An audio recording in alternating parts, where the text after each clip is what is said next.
Hello lads and lasses, Sanythe here, and I want to quickly talk about the new Jingle HELLS game mode that just dropped. Now, to be blunt, it's kind of meh. I'm going to go over just some of the basics of the game mode, along with a few critiques and issues I have with the mode. Now, to start, I want to say the map looks amazing with the redesign. They really put a lot of effort into AI generating the changes. I'm kidding, of course. It looks really good and the design team did amazing on it. It also feels like they really put a lot of effort into covering as much of the map in a sort of festive or Christmassy design. I'm not joking about that part, I'm just still laughing about the other bit. But yeah, no, the map looks great. I also really like the rename for the enemies. It's unneeded, but it's a nice little change to kind of show the little bit of effort they put into that. Also changing the models to be more festive was really nice, and I thought it was pretty dope. I have really zero complaints on the whole design of everything, at least like physically and aesthetically. I also really enjoy the RNG aspect of the whole naughty nice drops. The only issue I had was the early game drops were just kind of awful, and I'll get more into that later in the video. The other thing that I completely forgot to write down for the script, so I'm just gonna try to remember it as best I could. There's just one like wreath line design on one of the cables that's like physically there that you can stand on. I'm not sure if they meant to do this, but it's the only one you can physically stand on. Really weird. That's really all I wanted to mention. Now, when it comes to the gameplay mechanics of Jingle HELLS, they added a naughty or nice power-up like I mentioned before, which will either reward you with 3 presents containing, honestly, really subpar loot, especially in the early game, and even later it really only just has equipment and guns, and the guns not even being your zombie builds, so most of the time they're going to end up being worse than any wall buys you have, or even your starting gun. Although, probably not your starting gun for reasons I'll get into later. Now, the naughty rewards also just going to spawn in vermin, or tinsel makers as they're called, for 30 seconds. It's kind of underwhelming, and it's extra points, so there's actually more benefit than negative to it. Now, I was expecting something more like 10 vermin instantly spawning around you, but they kind of just crawl out of the spawn spots like normal, so it's not even like an actual threat there. You can also find snowmen around the map, which you can break to reveal even more subpar loot. Once again, being guns and equipment, or a zombie hiding in it. Now, I'm not as disappointed in this bad loot from these, because they kind of work like crystals in the church. They'll respawn every now and then, and they'll drop kind of alright loot. I think it's fine on its own. I like that they're there. They just feel a bit redundant from the nice drops, because it's pretty much the same loot pool from what I could tell.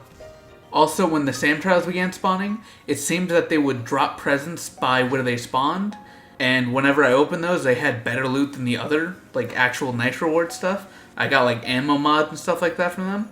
So it really just seemed like the best loot you could get was from that throughout the entire mode. Armor station and the crafting station were also removed completely within the game, or specifically that game mode I should say. And lastly, vermin rounds were going to freeze you whenever you're outside or not under a roof. For example, the gas station overhead and spawn will protect you from the cold. And you won't really freeze completely, but you'll be significantly slowed. You can jump to kinda counteract it, but not really.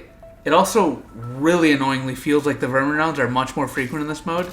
When I did the Easter egg, I completed it, I got vermins on round 23, then 25, and then 28.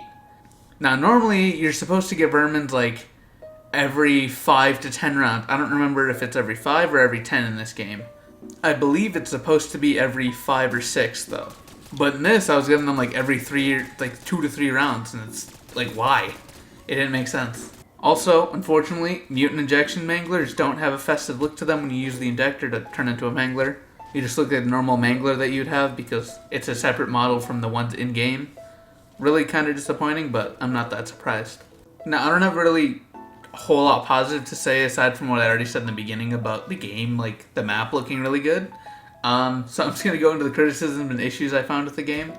To start, one thing you're going to notice pretty early on is there's no real reliable way to upgrade your weapon rarity, so you're going to have to rely on wall buys or nice rewards for higher rarity weapons. And the downside to that is that the nice reward drops have just completely randomized like attachments. I'd like for them to even have low rarity ether wrenches in that reward pool. I never really got any, so if they are in there, then I guess I'm just unlucky. I had to do the Falling Zombies Easter egg, which I actually learned works with the Mangler Cannon.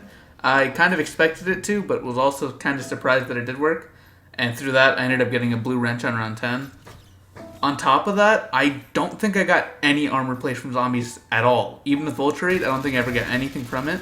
Like, actual floor loot was pretty much non-existent. So I really just had to run Frenzied Guard, and that was honestly really annoying because I've been enjoying Tesla Storm a lot. That's been kind of the main one I run. It's the main one I ran in MWZ and then Cold War. I don't know. Really annoying that just you had to run Frenzied Guard, or that I had to run Frenzied Guard.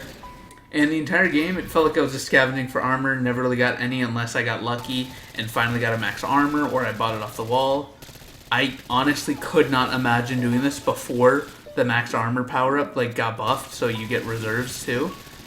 That would be fucking miserable. I also did the Easter egg in my game, and it was really just more tedious than difficult.